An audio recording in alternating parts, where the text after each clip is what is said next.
think all of this starts, what the senator was talking about, with kids, and even kids less than 0 years old. Inequality really starts at -9 months. We're discovering more often. Some of us thought we should call this equality starts at birth. In other words, equality should start at birth. So let's go to the first panel, which we've generally labeled Child Poverty in America. The second panel is called Solutions for Working Parents. And the third panel is Safety Net Solutions. And after this is all done, you're going to see part of a film by the famed documentarian Ken Burth on the Roosevelts. And the last time, it seemed to me, well, except for the 1960s, where we were really dedicated to the poor. The lesson I take away from Cory Booker's inspiring speech was talk to poor people, and let's find out what's disturbing them, and we will also find out that they're ready to go, they're smart, and they just need a little help. So, Lucy, what do? We put another chair up here? Are we all ready for the first panel to come on up? And I'm going to introduce the moderator.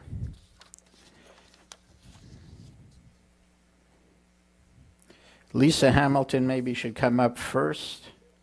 Thanks, Lisa. We're delighted to have you here. Lisa is VP of External Affairs at the Annie E. Casey Foundation, who we often visit to help us put such things on.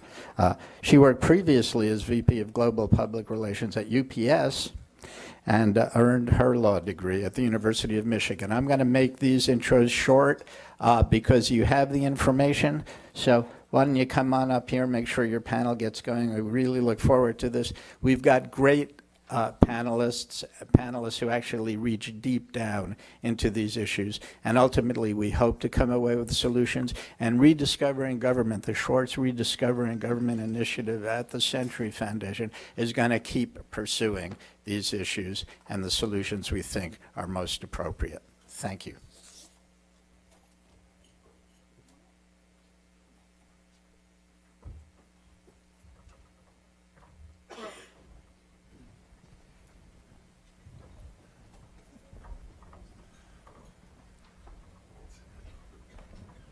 Good morning. Oh, great. Morning. Well, I am delighted to be here after that rousing charge by Senator Booker, and delighted to have this panel join us to begin our set of conversations today about what we can do to change the life trajectory of children in poverty. I work at the Annie Casey Foundation, as you heard, and for 25 years now, we have done a report called Kids Count that has long served as the nation's scorecard on how children are doing. And every year we look at how kids are doing in the areas of health and education, the kinds of families and communities they're growing up in, and their economic well-being. And no statistic is more troubling to us every year than those economic well-being statistics that tell us so many children, a quarter of our kids in this country, are growing up in poverty. And because it's such the root cause of so many issues, we can't think of a more important topic to talk about this morning. And so we've got experts, both scholars and experts in life, to talk to us about this issue. We've got David Keller, who's president of the Academic Pediatric Association. We have Joanna Cruz, who is an advocate with Witnesses to Hunger out of Philadelphia. And we've got Renee Wilson-Simmons, who is director of the National Center for Children in Poverty.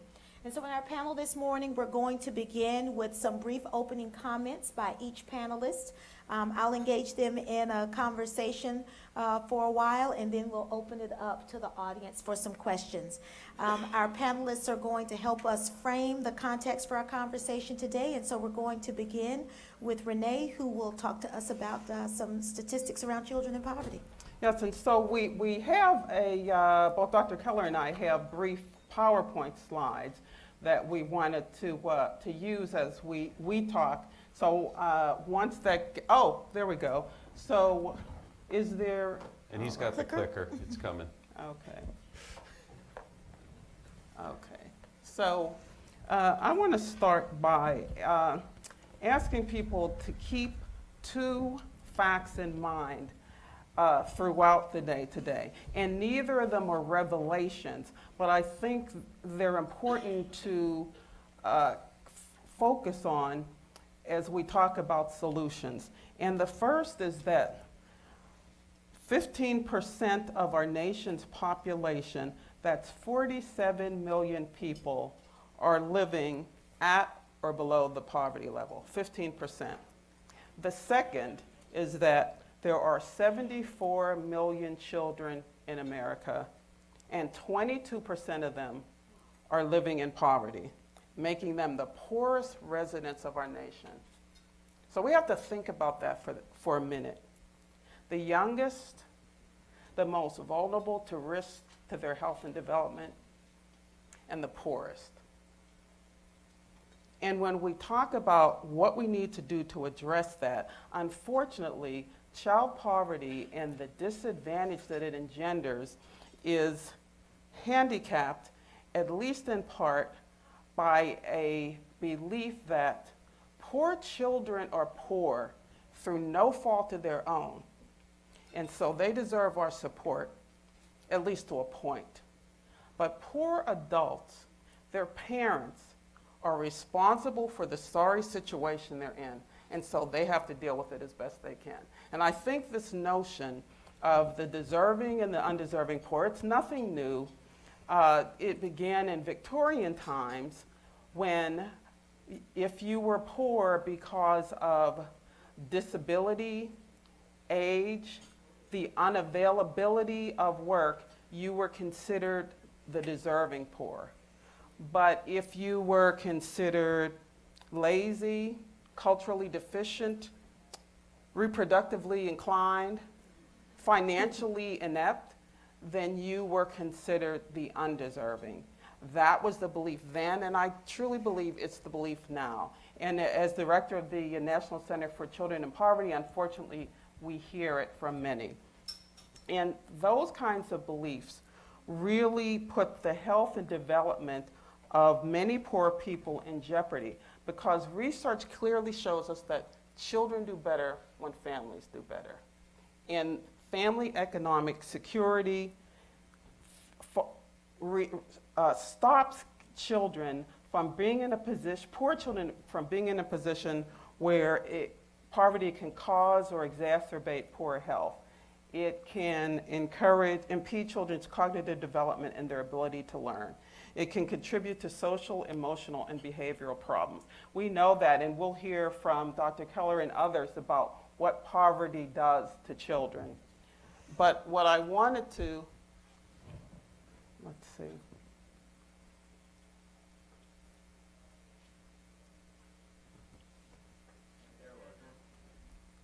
Whoops. You just changed it. I can't really see it. Okay, but those facts are abundantly clear. And we know that this mutually reinforcing relationship between the economic security of poor families and the healthy development of children don't seem to translate into across-the-board support for the poor, as the results of this survey show. And while you can see there is some difference of opinion across income groups, across the board, there's a belief that many poor people receiving aid from the government are just looking for a free handout.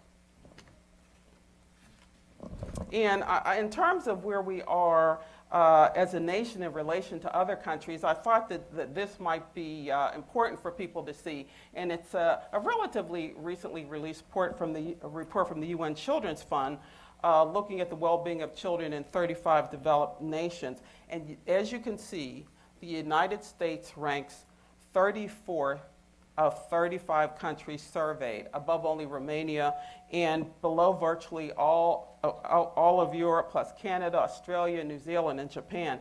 And I think this poor U.S. showing is a clear indication of our nation's growing income inequality. And that inequality would help explain why the U.S., at least on child poverty, is ranked between Bulgaria and Romania. Those are troubling data, because Americans, on average, are 6 times richer than Bulgarians and Romanians. So what does that tell us about our ranking in terms of child poverty. And when we shift the focus and look at the U.S., I thought that just seeing the geographic differences that are shown here in the map will be important to look at. And we should also note that in 2012, levels of poverty remained above those recorded prior to the recession in 96 of the 100 largest metro areas. And I think we have to add to this what happened as a result of our economic crisis, and it's an accelerated rate of the suburbanization of poverty as well. So, we just can't look statewide or regional, but to look within states and within counties and to see where we need to really focus our attention. And then, the last thing I want to do is pit poor children against other age groups, but I think it's important to note, and as you can see from this slide that looks at U.S. poverty rates by all ages from 2000 to 2011, that 22% poverty rate for children under 18, 14% for those 18 to 64, and 9% for those 65 and older. And I think, again, when we're talking about solutions and where we need to focus and why the rates are different and what kinds of policies are in place for other age groups, then what can that tell us that we can use when we're talking about solutions today? And then, as we talk about poverty by race and ethnicity, I think it's important to look at real numbers, not just percentages. We often just hear the percentages, but I think it's important to look at the numbers and go beyond what we normally see. And then this one is around the issue of poverty and hardship. And again, what do the numbers mean? What do the percentages mean? But what is the reality when we're talking about the hardship that poverty produces and difficulty affording food in the last 4 months and behind on rent or mortgage, utilities cut off, overcrowding, and then the combination of those. And when we talk about this issue of utilities, and after our very hard winter, this issue among families in poverty about, do I heat or do I eat? Which one am I going to choose for my family? And I also thought that it would be important to touch on economic mobility just for a minute, and it was mentioned briefly earlier. And I think this slide that presents data from Pew Charitable Trust 2012 report is, pardon me? Click one more time. Oops, no. Okay, so it's not in there. So I will describe it briefly. So the slide illustrated that 43% of Americans raised at the bottom of the economic ladder remain stuck there as adults. So that's 43%. You start poor, you stay poor. And 70% never make it to the middle. However, national polling, again by Pew, and this is part of the same report, national polling by Pew found that 40% of Americans consider it common for a person in the U.S. to start poor, to work hard, and become rich. And it's just not a reality. So I know my charge, and this is my last slide, and I know my charge was to present demographics, but before I end, I wanted to talk for 60 seconds or less about what I think can be done. And really, my belief is that in this era where we're talking about polarized politics, prolonged economic turmoil, and growing indifference, if not right, animosity about the poor, we have to change public sentiment before we can transform public policy. I think we really, if we're talking about sustainable poverty reduction, then we have to create and launch a national will-building campaign that would accomplish 3 objectives. And I think the first would be to improve our nation's understanding of who is poor and why. And I didn't have an opportunity, and clearly I didn't even put the one slide in there that I thought I had about sort of nationally representative samples about what opinions people hold about poverty why people are in poverty and how they get out of it, and much of that is untrue. But people believe it. So sort of improving our nation's understanding of who's poor and why, debunking negative and inaccurate beliefs about the poor, and then providing convincing evidence of the effectiveness of poverty-reducing, opportunity-building initiatives that will benefit the nation as a whole.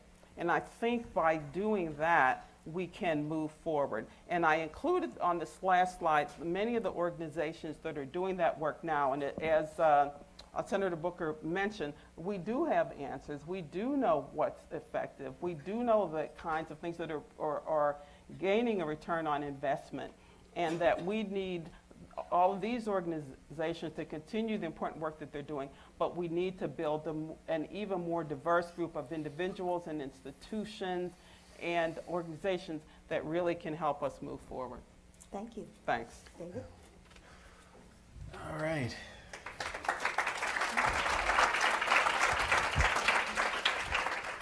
So we were thinking that you wouldn't believe I was an academic if I didn't bring slides.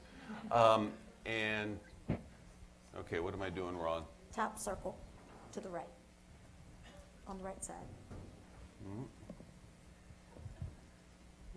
Yeah. And if I can't make the slides happen, then you really believe I'm an academic. Oh, because she's trying to, oh. There we go. There we go. There we are. And so, hi, I'm David Keller with the Academic Pediatric Association. We're so happy to be here. We were really honored when we got the phone call a few months ago saying you were looking for someone to sort of bring the science of what we know about children to this discussion and think about why medicine cares about this. And I want to really stress two thoughts to you. First, how many of you in the room have ever heard of genetics? Okay. Harder question. How many of you have ever heard of epigenetics? Good. Lots of you. I think that's really important for us to understand. We used to think that biology was destiny, and it turns out it is, but it's much, much more complicated than we thought it was. We used to think that there were genetic factors, and we all know some of the horrible things that were done in the names of science and the names of genetics about the poor. If you don't remember, go back 100 years in the literature and read about the Jukes and the Kallikaks in southern New Jersey. Horrible stuff. It turns out that it's very complicated, that people are born with a genetic code that then interacts with its environment, and it interacts a lot during childhood, and that's why pediatricians care about this, because we actually see it happening in real time in our offices every day. And we know that there are interventions that work and that interventions that are done early work better, and that interventions that look at the whole child rather than looking at very specific parts of the child work better. So what we're trying to do is build a network where we can get kids right from the get-go, from the prenatal period into early childhood, kind of wrapped in with appropriate environments of various kinds that are going to nurture their growth and development and help every child in America grow to be the best child that they can be. That's what we're looking for from childhood. The science that's really taken off in the last 20 years or so is around brain science. And this picture kind of summarizes it, that there is a dramatic growth in neuronal architecture from birth to age 2. And that I always get stunned by this, that every second that I'm looking at a kid in my practice, 700 new neurons are being connected. And it's those connections that help development happen, that help children learn, that get kids ready to learn. All of that stuff is happening, much of it in the first 5 years of life before the child first sets foot in school, which means early childhood stuff is really important. Home visiting that you heard mentioned earlier, early childhood education programs, daycare programs.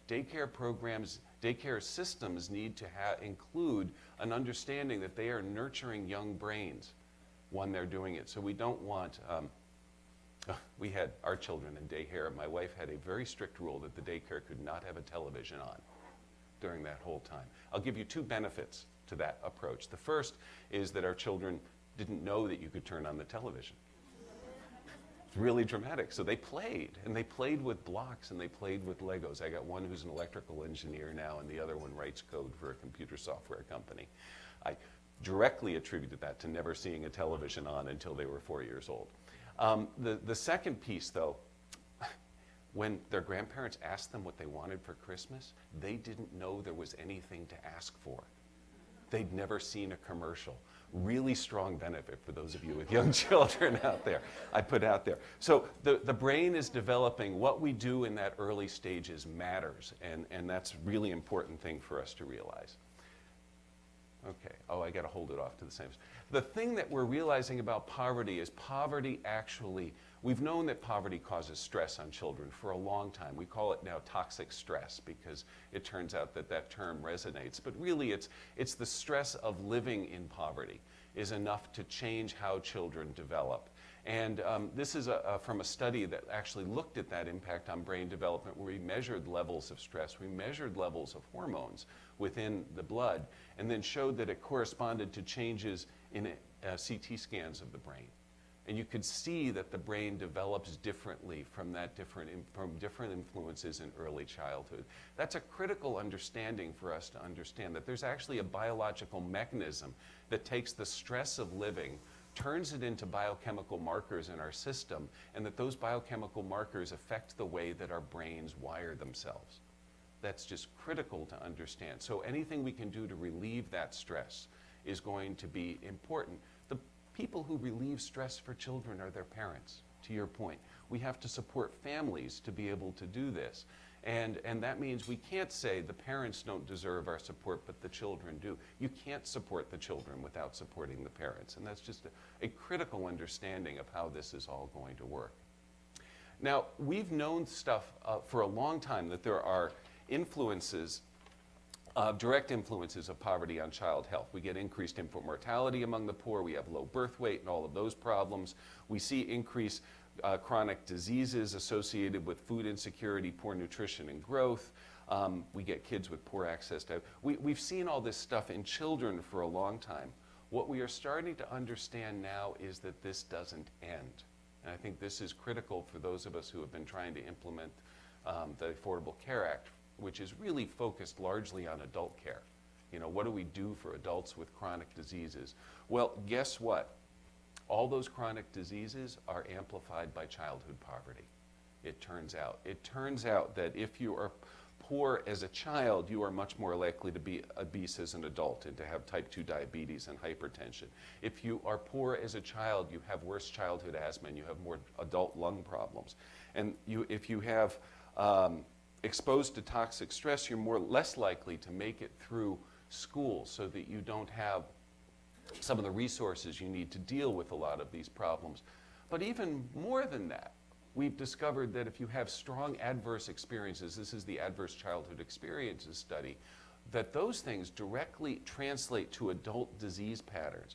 So if you have if you have been abused emotionally or sexually, if you've been neglected, if you've been exposed to domestic violence or household substance abuse or household mental, all of the things that we associate with poverty, all of those things are associated with higher rates of things like heart disease in adults, higher rates of things like diabetes, higher rates of early death.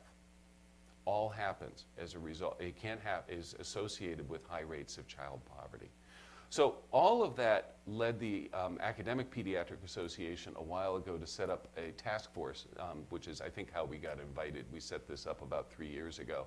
And a number of us, probably about 80 of us in the organization, have been working on developing plans and policies, educational programs for within medicine to get people to understand the relationship between socioeconomic factors and health within medicine, and to partner with folks outside of medicine to be able to deal with it. Because we realize this isn't our bailiwick. You know, we're not sociologists, we're not psychologists. Some of us are a little bit.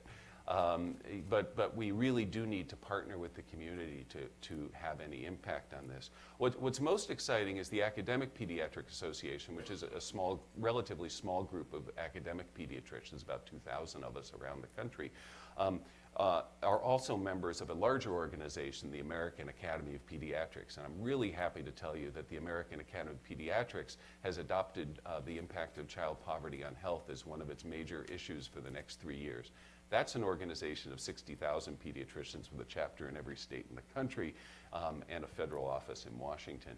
And the AAP's task force has stood up about a year ago and is just coming out with their plan, which will be I think will be very exciting and something that we hope we can hook in with everything you're doing here. So I think that's about the time you wanted me to talk. I think I've used slides, all I'm going to use here. Whoops. And I'm going to make them go away now.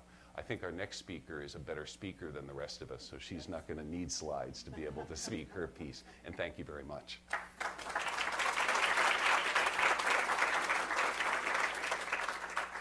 think one of the most profound statements that was made as we began this conference was that we should engage people who have lived experiences in the solutions to addressing childhood poverty. And so we're delighted to have Joanna with us to share with us her story and the work she's been doing to try to address poverty issues in her community. Hi, I'm Joanna. I'm from Center Hunger Free Communities, also Witnesses to Hunger. I don't have a bunch of slides and a bunch of numbers. Yay! I'm just gonna tell you me. I do live in poverty. I do make minimum wage. I work overnight, sometimes 40 plus hours a week just to feed my kids. I am a single mom. I have 3 kids, three of my own children that I do struggle to feed on a daily basis. Also, I'm sorry, but it's a reality that poverty, something does need to be fixed. I work hard. I didn't complete high school because I did get pregnant at an early age. I'm now taking high school diploma classes online. It's taking me longer than I expected, but of course, working all night and kids during the day and then dinner and getting ready for work again the next night. I don't really have time to sit and actually take my courses like I should, but personally, I think I am trying. I'm trying to do better. I'm trying to be better. I also am trying to raise my kids to be better Americans, to be not just better Americans, but to personally be better as themselves. And trying to teach them that they don't have to continue to this cycle of poverty and hunger and being on welfare and receiving food stamps and, struggling, or what is it called, heat or eat. I think that's the dumbest term I ever heard in my life. And that's just personally because I don't think that you don't have really a choice. Like, who chooses between having to pay bills and feed your children? I mean, automatically you're going to feed your children before you do anything else, because the worst thing to feel is having to put your kids to bed hungry at night because you can't feed them. So that's just the worst term I've ever heard. But yeah, I'm going to put my numbers out there. I only make $273 a week, and I live with my mom because I can't afford to live by myself. So I have to pay her rent, and then I have to pay whatever, do whatever the kids might need if they need things for school and, trips. And I try to keep them from not feeling like we're poor. So I do make sacrifices when it comes to my daughter, when she has class trips and when her church goes on retreats and things like that. I always make the sacrifice so that way she's there, so she doesn't have to feel like the one kid left out. Like I was always the one kid left out because my parents couldn't afford the school trips, and I couldn't afford to have extra spending money and things like that. So I try to make sure she doesn't have to feel that. But those times when she does go on retreats and I do have to pay the extra money and I do have to send her, money to eat and money to spend, those are weeks that it's harder for me to go food shopping to feed her little brother who is going to be home all weekend. He's not going to be out. He's not going to be fed. He's home. He's not in school yet, so he's not receiving free breakfast and free lunch at school. So, even sometimes I only get to go food shopping with maybe $60 or $80 for the whole entire week. And that's with feeding him all week long and, providing breakfast and dinner for Deja, who's, going to be home in the morning and she's home after school. So it poses a big challenge, but I don't find it is a challenge, but it's so natural for me, and it's such my day-to-day life, and I'm so used to having to budget my money that I don't find it over-exaggerating. Like, it's just another week, and I did this last week and the week before and weeks prior. So it's just, I know how to get in the market. I know how to grab exactly what I need. I know how to, get what they need and not what they want. And that's just how I go food shopping. But recently, I have an older couple who they send me gift cards every month to go food shopping, and I am very grateful for this couple. They Mike and Ginger Blair, they live out in Texas, and they send me a $200 gift card every first of the month so I can go food shopping. And when they first sent the first gift card, I remember going food shopping. I remember buying boxes of cereal. And I thought to myself, wow, we haven't had cereal in a long time. Like, it just didn't dawn on me that I had cut out little stuff like cereal and snacks and just like little things that the kids, enjoy having. Like, it didn't dawn on me till I actually got to spend to go and buy food without having to think about it, like without having to budget every single dime. And I was like, and I remember emailing them that night, and I said, we got to buy cereal this month. And she was just so amazed that we actually got to buy boxes of cereal that day, and the kids had cereal to have for breakfast. I mean, not that they eat cereal for breakfast, but they just like to munch on it throughout the day. But sometimes you have to think about little stuff like that. Sometimes when, you're going food shopping and I see other people in the market or, they're just grabbing stuff and the kids are grabbing snacks, and I'm just thinking like, I'm trying to take my son because I know he's going to want all this, he's going to want boxes of fruit snacks and all this massively stuff that I just don't want him to have. You don't think about not being able to have that stuff until you actually cannot buy it. I don't want to challenge you guys, but the next time you go food shopping, just, skip past all the good stuff that you really like and only buy the things that you have to buy. And after doing that for a few weeks and then you actually get to buy these things, you're like, oh, wow, I miss this kind of stuff. But I hope I didn't go too far off topic. Okay. You're good. Okay, anyway. Poverty for me is I don't like to use the word poverty and poor, and like Senator Booker said, po, because I can't afford the extra O and R at the end of the word. I say that a lot to my friends, and we all think it's funny because we're all poor, so it doesn't even matter to us. But it's to me, this is just my life. Like, this is every day for me. Like, I'm used to my paycheck being a certain amount, so I really can't afford to take a day off. And I did this week. I took an extra day off so I could be here. But it's gonna affect me in 2 weeks when I get this paycheck and the hours are not there. But I don't mind taking the pay cut this week to be here to, give you guys knowledge and hope that something great comes out of this panel discussion, and hope that you guys take something back with you. If I can't change everybody's minds, I hope I change at least one person. I hope at least one person will think about not me, but maybe the family who lives around the corner or down the street or the next neighborhood who doesn't have the income. But needless to say, I don't plan on being like this forever, and I'm going to be 30 this summer. But I tell my girlfriend, and we talk all the time, who she's in school, she's the single mom who's in school, she's working a full-time job, and our kids are getting ready for high school soon. And I tell her, I said, Shanae, so I don't care if we are 89 years old and we have to drive off that lot in that drop-top Porsche, and this is the last drive we ever take in our life. We are going to work hard, and we're going to drive off that lot in that Porsche if it's the last thing we do. Thank you, Joanna. Well, thank you all each for your comments to get us started. Let me ask you a few questions. First, we're celebrating the anniversary of the War on Poverty. I'd like your reactions to whether or not we've really been fighting a war against poverty for children, and if so, how are we doing? Renee, maybe we start with you. So we're definitely not fighting a war on poverty now, unfortunately. But official poverty figures suggest only modest poverty reduction. So between 1964 and 2012, the poverty rate for all people fell from 19% to 15%. That's not a huge decrease. And then the rate for children fell from 23% to 22%. So during that period of 1964 to 2012. So there haven't been great reductions. But I think one of the issues that is connected to that we really need to think about, and there's been a great deal of discussion about it recently, is this flawed poverty measure.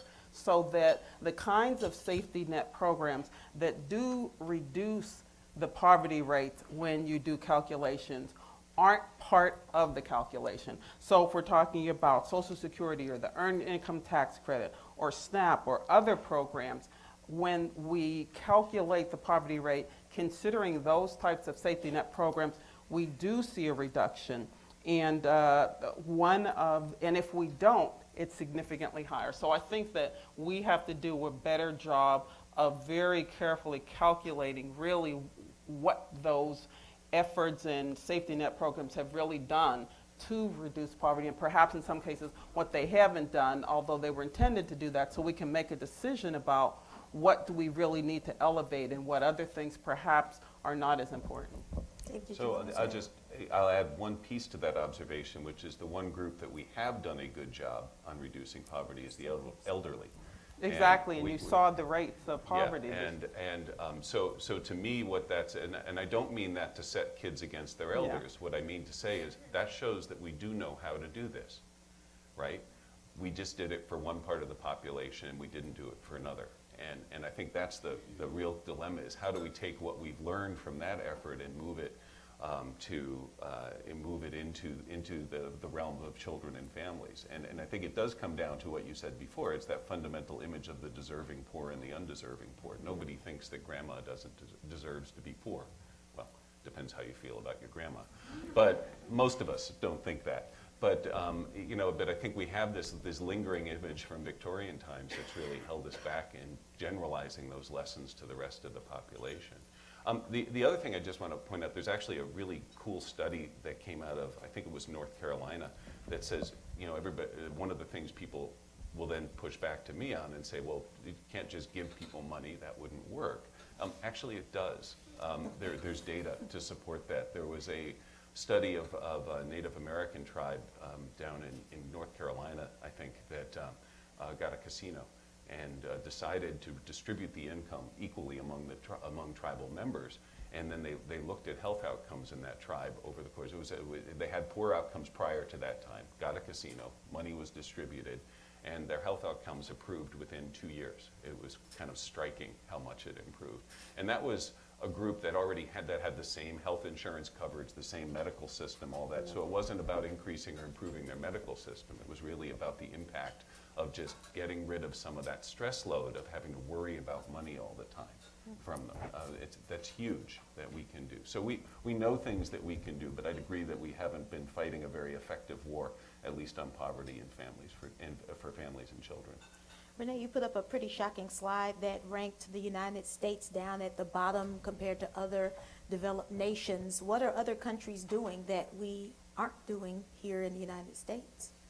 Well, I think one of the things is that a range of countries actually do offer a child benefit. So the UK, Germany, a range of European countries actually pays a monthly child benefit to parents or guardians.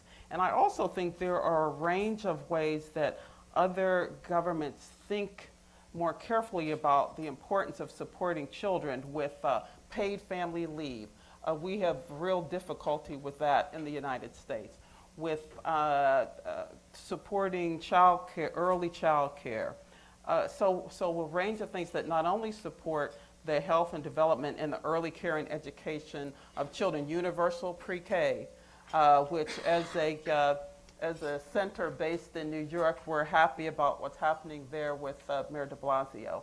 But that kind of thing, universal health care, universal child care, other countries really make more of a commitment to the support of children in care and education and the support of their parents to enable them to provide better for their children.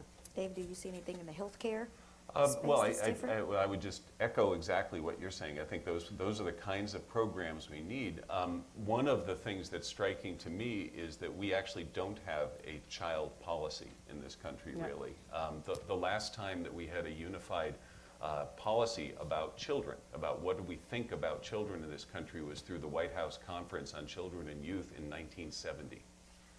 And that's the last time that we wrote a unified. We have a number of government agencies that are working on children, but we don't really have a unified policy on integrating all of those efforts. And I think that's another thing that other countries do better than us.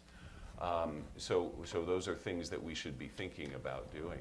At a micro level, there's things we can do to help families. I mean, as a pediatrician, one of the things we try to do is make sure that all of our families are hooked up with the things that are out there. So we've done things, we have a program throughout the country called Reach Out and Read.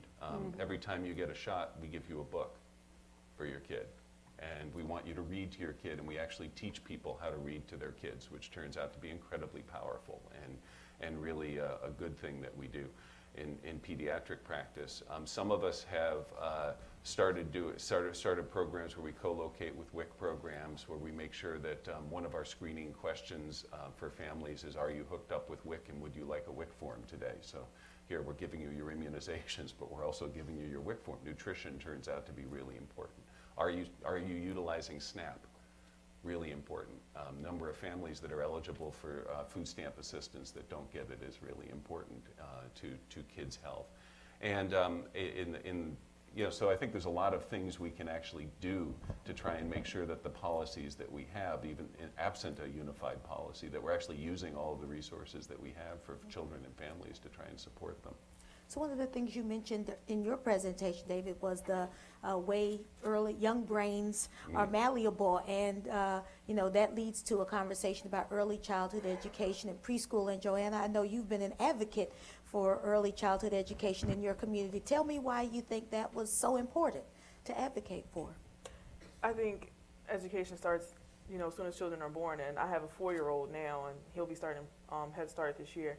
And for Christmas, instead of buying, toys and, millions of toys, my brother bought him some, books for his, to do his ABCs and, learn his numbers and things like that. So now when we go to Walmart, instead of buying a toy, I allow him to have a book, which, is, I like going to the doctors, and the doctors, they give us books for the kids. I love that idea. You have that program? Oh, yeah, good. Yeah, I love Reach Out that and Read, idea. Great program. But he's starting school this year, so I feel like, early childhood education starts at home. Like, he already knows how to spell his name by himself. Like, he was on the back porch and with my friend, and they're out there and with the chalk, and he's teaching him how to write his name. And my son, we call him Bam, and that's the only name he knows how to spell right now. But I feel like that's better than anything. And he's just writing his name all across the porch in the chalk, and just going over and over. And I come outside, and I'm like, "Did you write that by yourself?" And he's like, "Yeah," but I don't pay mind that he learned it because we sit together so much, and he just he gets an incentive, and he does so many pages. But I feel like I'm starting him off early, so when he does start school in September, he's already caught up with the rest of the kids. Like, even though he's not in school, he's already up there. So I just feel like the child education starts at home, and then that way when preschool does start, it's not so hard for the kids. But I think the Head Start should start 3 instead of 4, because the sooner they get in, the better chance they have as they get older. And tell me what having preschool means to a working mom, what you and your friends talk about in terms of, having a quality education place for your children to go. I grew up in North Philly, and my daughter, when she started school, there was no Head Start programs and preschool programs, so she had to wait till she started at 5 to go to kindergarten. But this year, we're in South Jersey, and they have Head Start, so he'll start this year. My son, he'll start Head Start, but I think she would have, not saying that she's slow or anything, because she's the brightest, apple in the bunch. But I think all communities should offer it, from the poorest neighborhoods, even starting, I think more so starting in the poorest neighborhoods where kids can go and they can have their breakfast, and, moms can have a few minutes to get themselves together in the morning, because it becomes overwhelming, to be a mom, and, your day runs all day long, especially being a single mom, whether you're working or not working. And just to have your child in a safe environment with other children, interacting, socializing, and them social skills are very, very important. My son was very antisocial for a while because he's been home, but I think those social skills are just as important as the educational skills that they're going to receive at an early age. So if I can say anything and I can get Head Start to start at 3 instead of 4, I am so for it. Wonderful, wonderful. And I need to add to that, because the value of Head Start is something that we really need to focus on, and we're talking about solutions. So only 4% of eligible children can access Head Start. 4%. So what does that say when we know what the need is? And truthfully, as you said, it would be better starting earlier. Right. We're in the midst in the United States of a huge demographic shift. Last year, for the first time, more children of color were born than white children. By 2018, the majority of children in this country will be children of color. When you look at who our future workforce is going to be in this country, it's obvious that we've got to make sure kids get on the right path, but these kids face lots of barriers. Would any of you like to address what it means that we're in the midst of this demographic shift for how we need to address issues of poverty in this country? That was a hard one, I'm sorry. Yeah. Well, no, Yeah. no, go ahead. No. No, Go no. for it. Please.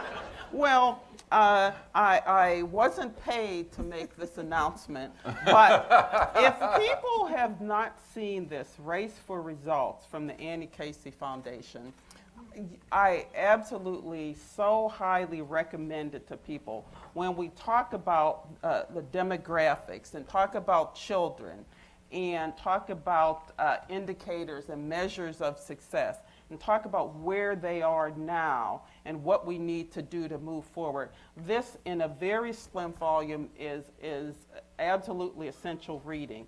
And part of the reason, and I didn't just carry it today because I do frequently have it to recommend it to people, because part of what I think is so important about this is that it doesn't look at indicators by deficits. It looks at measures that will move young people, children and families forward.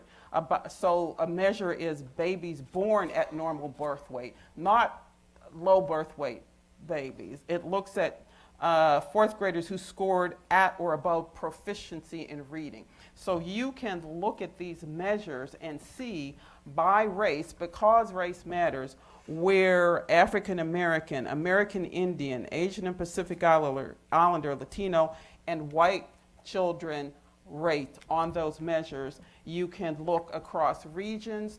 And when this publication was announced and launched, it was so wonderful to see representatives of those groups talk about the importance of this data and the need to have the data in order to target where the work needs to happen, and to not just look at populations, but also neighborhoods and what needs to happen there.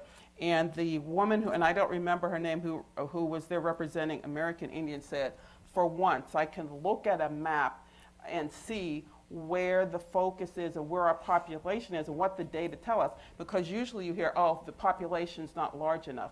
Well, not if you're only looking nationally. If you're looking at the states and the localities where this population predominates, and then see what the measures look like there, then we can figure out what we need to do. So I think having the data and being able to then move from that to target where you need to address solutions is extremely important. I'll just add a little to that. I think that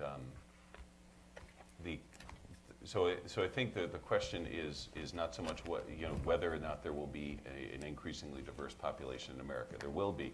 The question is, what do we do with that information?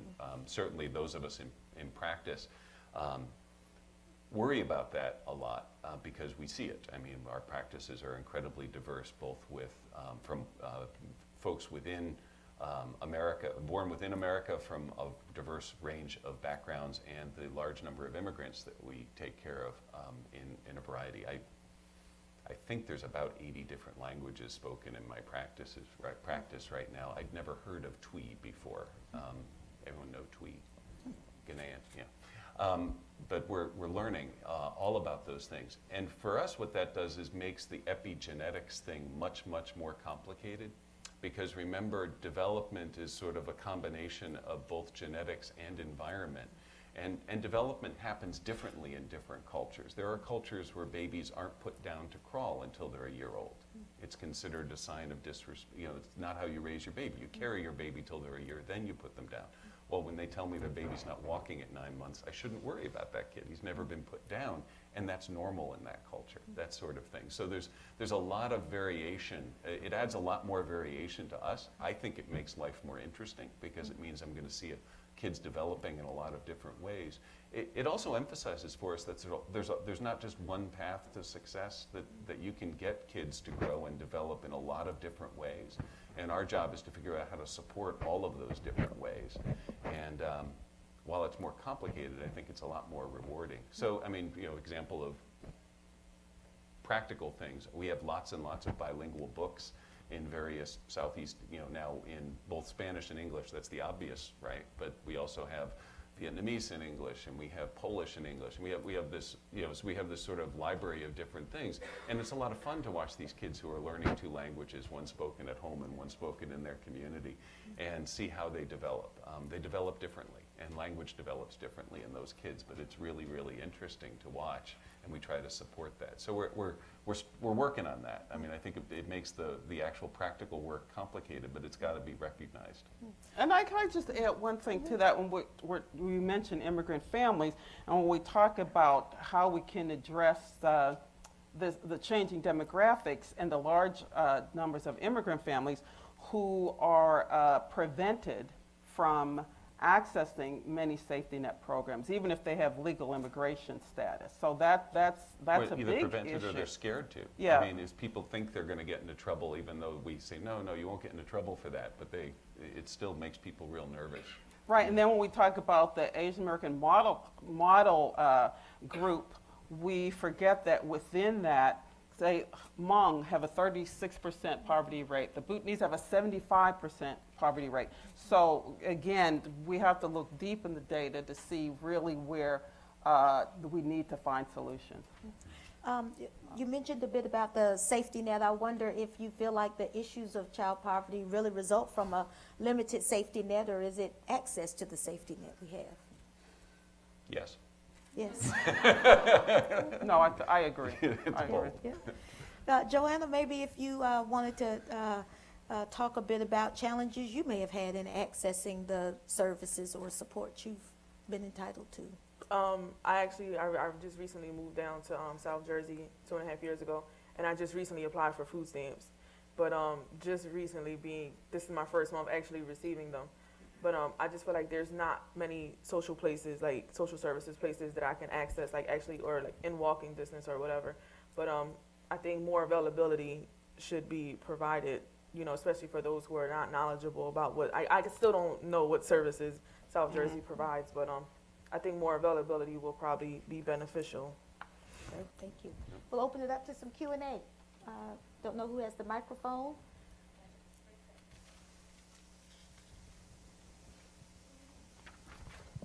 Good morning. Thank you so much. Great panel. My name is Colbert Prosper, and I'm an adjunct professor at UDC. And my question goes to Joanne. Being that you have the perspective of places and spaces of where you at, where you live, and then coming to places like these, sort of like the more affluent, the people who have some means. In your perspective, what is the disconnect on our side? What do we don't get, or what don't we don't get to see? Because this is on purpose. This whole, I believe, it's just on purpose. Poverty is, well, I'm not going to get into all that, but so yeah, for us on our side, kind of like from your perspective, what's our disconnect? What do we don't get? I think the actual knowledge, like, a lot of you guys who are higher ranked or come from better families, who come from better families and who've never experienced poverty in general don't actually believe that it actually exists. And then I come to places like this and I actually tell my story and I tell, okay, well, yeah, I am, like, I'm not going to say that I'm hungry, but, some days we are and some days we don't get to eat. Like, I think just the actual knowledge of actual real families who actually live their lives every day on budgets and things like that works wonders. Like, just me sitting up here telling you guys my story and hoping that you guys take this home with you, will get you talking to the next person or talking to the next person and having more conferences across the nation and just opening up eyes to everyone to get a better understanding and just talking to people in your communities, because my goals are not the same as the next person's goals. I might be goal oriented and I might want my kids to be goal oriented. Does not mean that my neighbor feels the same way, so I'm doing my best, but I just think that if people were more knowledgeable about what's actually going on in the inner cities and the smaller communities and the ghettos and things like that, you will probably get a better understanding of what might be needed in that specific neighborhood or that specific person. You know, I just think social services might need to open up a better variety and stop categorizing all of us together, like, oh, they just want, you know, down payment assistance or things like that, and just be a little bit more specific on, you know, what we personally want as individuals. I can just to pick up on that theme. I think for me, coming from a privileged background, the thing that really made a difference for me was when I was a resident. I was foolish, some saw it, but I made house calls. And I think as a physician, when we stopped making, I think I tell this to every medical student I meet: make house calls whenever you can. You learn a ton from going out and sitting at someone's kitchen table about what their life is like. What we've done, sort of the follow-up to that, in a number of programs for medical students now, and for resident people starting pediatric training programs, we do neighborhood tours where we recruit folks from communities like yours to show the doctors around the neighborhood and get them out of the hospital and get them to see what this neighborhood is that their families are living in. That understanding that lived experience is, to the extent that we're able, is really, really important in thinking through these programs. And there's actually an exercise called the Walk in Your Shoes exercise you can set up at your school, for those of you who are educators, where you actually set up tables that look like the social service system. You have the food stamp table and this table and that table, and you play it like a board game, and you give them a task. You know, you're a mother and you have 12 hours to get your food stamps so that you can get to the grocery store so you can get home and feed your child and see if you can do it. Like, that's like such a realistic thing. Like, you know, even though it's not literally 12 hours, but it may be like, you only have a few days, and you don't get your papers in within that few days, and automatically you're cut off, and now you're sitting here like, well, I had to work and I couldn't get there, and, you know, not all of us who receive food stamps are actually, you know, I work, like, I actually work, and the good thing is I work overnight, so I can make it to my appointments during the day, but that's a realistic thing. Like, you have a time frame, and sometimes those time frames are not realistic at all. Yeah, my son's a gamer, you know, does role-playing games. He said, yeah, that's a role-playing game. That's what you're doing there. But you learn a lot from it. And can I, Yeah. I just wanted to add this one thing about the mention of this public will building campaign, and pulling in a more diverse range of people. There are many people who were poor and now they're not, but they would never want to say that. I was poor, but now I'm not. I still have a can of powdered eggs from when my mother used to get the cheese. The government cheese was very good. I'm sorry, I still remember it. It was fabulous. But the powdered, I never liked powdered eggs, and I would hide them. And as an adult, I'd learned that we really needed those eggs. And I still have, it's a little rusty now, I still have that can of powdered eggs that I take with me when I move, wherever I move. And there are many people who were poor, and now they're not, and it's because of the types of programs that help their families. And we have to stand up and say that. We can't hide it because we're embarrassed or we've moved away from that. We have to stand up and support the continuation of kind of safety net programs that will continue to help families and children. Hi, guys. You guys are doing a great job. I did want to ask Joanna a question about cash allowances that Dr. Keller brought up. I think it was about $4,000 a year or something like that in the American Indian program. And I was speaking to extremely well-known co-authors at a book party the other night, because I like cash allowances. And I wanted to ask you what you thought about cash allowances, because one of the co-authors told me, and this shocked me, well, you just give these people money and they're going to go spend it on drugs. This was literally from almost a household name journalists.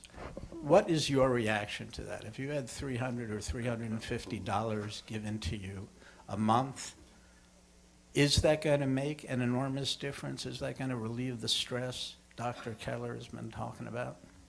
It's not going to make an enormous difference, but it's going to definitely make a great difference. Like, you know, that's extra food that I can buy. That's, you know, the boxes of cereal that I can buy, or, you know, pay for trips and things like that for my daughter and soon son who'll be starting school soon. But, you know, not all of us are on drugs. Like, you know, unfortunately, I'm not sometimes, you know, dealing with the public. I wish I was, but,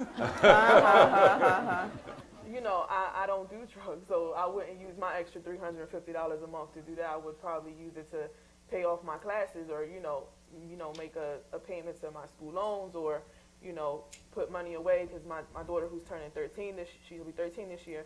When she finishes high school, she wants to do ministry work around the world before she starts college. You know, that's money that I could put in her savings account so she can, you know, reach that goal and, you know, put money away for my son. Or even if it's $5 or $10 out of that $350 and, you know, food shopping, I could make that $350 stretch a very, very long way, and it'll be very, very beneficial for somebody like me who can really use it. I think that's a very good idea. Other questions? We have one over here. No, she's right there. Yeah, it's coming. It's a question I wish I didn't have to ask, but I'm going to ask it anyway. Renee, you bring the demographics, and they're shocking. And Paul Ryan sees them, the same ones, and comes up with a whole different idea. Yes, he does. All right. And David, you come with the science and the brain, and I guess Fox News people have brains, small ones maybe, but they see the same thing, and they come up with completely opposite. And then Joanna, you get this wonderful testimony. You put a human face on it. And I guess my question is this. In this room, we're pretty much all of one. I assume some of you, maybe it was only me, wanted to walk with Cory Booker and change the world when we walked out of here. But we have to remember that not everyone feels like that. And from all three perspectives, not what you can do better, you're doing on stage, but what can we do better? Taking this information. I know it's sharing it, like Joanna, you said, go, spread your story tonight. But I guess it's a little bit kind of two questions. I'm trying to get this in. Why? I mean, is it race? Is it the other that keeps, looks at the same thing inside says something? And then how do we combat that in this war? It's not, NRA might want it a war of weapons, but it's going to be a war for hearts and minds, and that's going to need words. So what do we do better? Each of you, your opinion. So, I'll take a crack at it. I think that the science is the science, that brains develop, that they develop well in the context of families, that I think where we break down is what is family. And so that's a really in families the better. And I've spoken in Utah. I've spoken in places where people are quite conservative and yet value family. And I think the only question is how do you best support family? And I think this is a big country. There's a lot of ways to support families. So I think we should look at a lot of them and not try to make one size fit all. I'll put in my little plug. I've been working on implementing the Affordable Care Act for the last 4 years. And the biggest strength in the thing, and when someone says, do you like the Affordable Care Act? I say, the thing I like the most about it, it allows local control of what's going on to a great extent. And I think that the more we can allow communities to figure out how to help themselves, the better, which is why I like cash assistance, which is why I like things that give communities the sort of responsibility to figure that out and the accountability to figure that out. So I think the more if we can structure this as a conversation about how do we support families, that's a conversation that everybody wants to have, and it's just a question of how do you actually do that? Does what you're doing support families? And that's the question we should be asking. And maybe I'm not as positive. Yeah. Well, yeah, and it was. My wife says I'm a congenital optimist, by the way. So just I just think if we're talking about how we can support families, many people are interested in how they can support their family and their community. And I just truly believe that unless and again, I'm sorry to keep going back to this public will building piece, but it's the public, it's not, the groups that are focused on it are fine, but being able to understand in general what the vast majority of Americans believe and why, and what their strongly held beliefs are, and how we can take the pieces of those beliefs that will help us do something to affect poverty in America. That's the key. And if we all have our own self-interest, and we have to be able to understand what we can do that shows the benefit of supporting all families for your family in your community.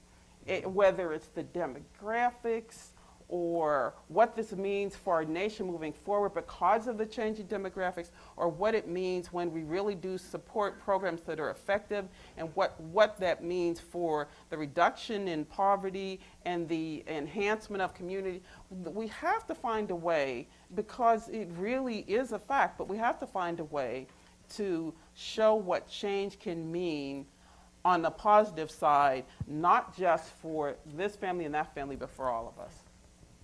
Joanne, did you want to respond?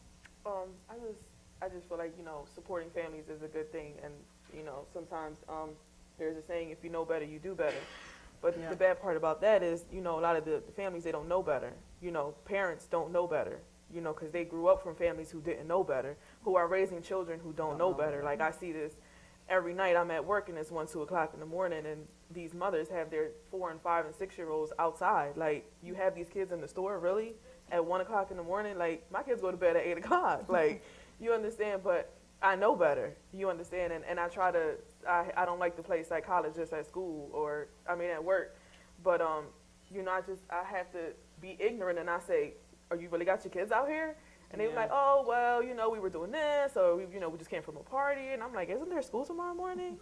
Like, shouldn't they be at school?" "Oh, well, they're not going tomorrow." And I just kind of just throw my hands up because,